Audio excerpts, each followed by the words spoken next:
বন্ধুরা, তোমরা কেমন আছো? আশা করি নিশ্চয়ই তোমরা ভালো আছো। আজ আমি বল্লাল সেন সম্বন্ধে আলোচনা করব। বাংলার রাজা বল্লাল সেন। বিজয় সেনের মৃত্যুর পর 1158 খ্রিস্টাব্দে বল্লাল সেন পিতার সিংহাসনে বসেন। সম্ভবত তার পিতার রাজত্বকালে তার রাজ্য জয়ে তিনি সাহায্য করেন। নৈহাটির তাম্রপট্ট হল বল্লাল সেনের রাজত্বকাল সম্পর্কে প্রধান ও প্রায় একমাত্র লিপি। বল্লাল চরিত কবি আনন্দ ভট্ট নবদ্বীপের শাসক বুদ্ধিমন্ত খানের আদেশে রচনা করেন। এই গ্রন্থ অধিকাংশ কিংবদন্তির উপর নির্ভর করে 1510 খ্রিস্টাব্দে রচিত হয়।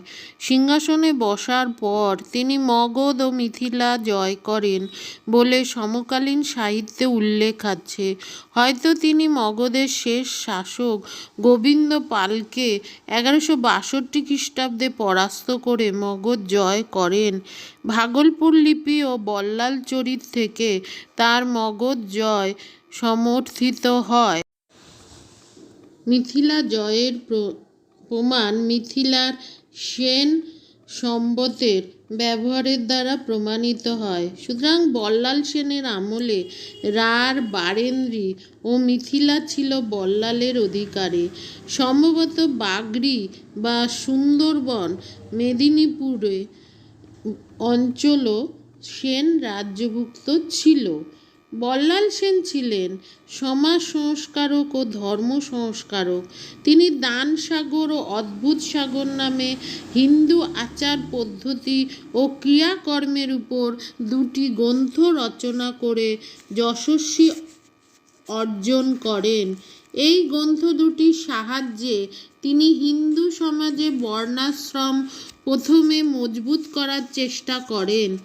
তিনি তান্ত্রিক ধর্মমতের প্রতি অনুরাগী ছিলেন বলে জানা যায়।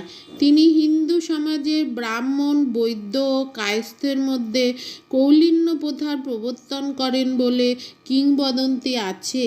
ডক্টর নিহার রঞ্জন রায়ের মতে বল্লাল সেন ছিলেন ঘোর রক্ষণশীল। তিনি সমাজের উচ্চ শ্রেণীর মধ্যে কৌলীন্য প্রথা প্রবর্তন করে জাতিভেদ প্রথাকে তীব্র করেন। অনেকের মতে কৌলীন্য প্রথা প্রবর্তনের মধ্যে তার রাজনৈতিক অভিসন্ধি ছিল। বাংলার যে সকল ব্রাহ্মণ বা অন্য শ্রেণী তাকে সমর্থন করত না, তিনি তাদের সামাজিক অবনয়ন করে।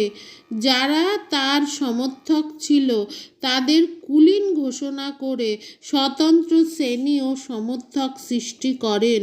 হরিশ্চন্দ্র কবিরত্ন সম্পাদিত বল্লাল চরিতের বক্তব্য যদি সত্য হয়, তবে বাংলার সাহা বা সুবর্ণ বণিক সম্প্রদায় বল্লাল সেনের সঙ্গে সহযোগিতা না করায় তিনি জাতি বিভাষা করার সময় সুবর্ণ বণিকদের মর্যাদা হরণ করে নিম্ন জাতিতে পরিণত করেন।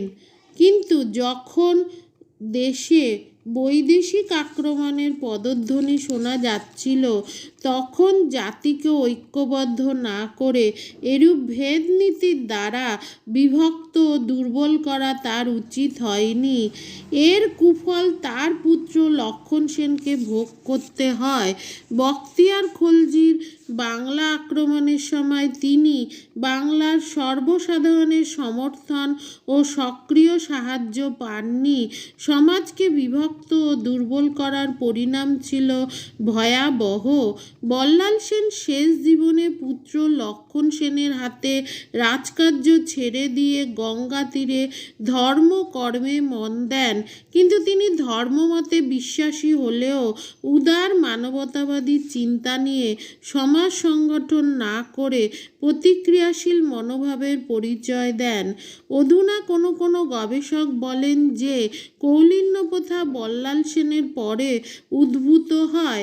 কৌলীন্য প্রথা কুলুজিগুলির উপর নির্ভরশীল। এই কুলুজিগুলি পরস্পর বিরোধী ও বল্লালের 5 থেকে 6 শত বৎসর পরে রচিত হয়।